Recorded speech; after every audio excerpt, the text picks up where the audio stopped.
ఇదిగోండి, ఇది వచ్చేసి దోసకాయ అండి. ఎంత బాగుందో చూడండి. ఇది దోసకాయ అని అంటారా? కాదండి బాబోయ్, ఇది దోసకాయ కాదు, ఇది వచ్చేసి పుచ్చపండు అండి, వాటర్ మిలన్. నిజమండి, చూడండి కట్ చేశాను, ఎంత రెడ్గా ఉందో. మన దేశవాళీ పుచ్చపండు కంటే బాగా రెడ్గా ఉంది. ఇది న్యాచురల్గా పండిన ఫ్రూటేనండి. ఇవి కొత్తగా వచ్చాయి మార్కెట్లోకి, ఫ్రూట్ మార్కెట్లోకి. చూడండి, వెనకాల నుంచి ఇట్లా చూస్తే కనుక మనకి ఇది దోసకాయలానే ఉంది. మా వారికి వచ్చేసి పుచ్చపండు కట్ చేసిన తినండి అని మా వారికి ఇచ్చాను. మా వారు చూడండి ఎంత డౌట్ఫుల్గా తింటున్నారా, అసలు నమ్మట్లేదు.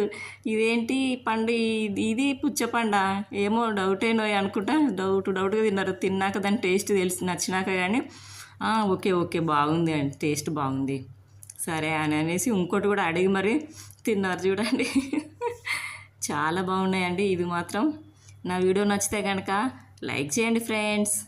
Thank you for watching.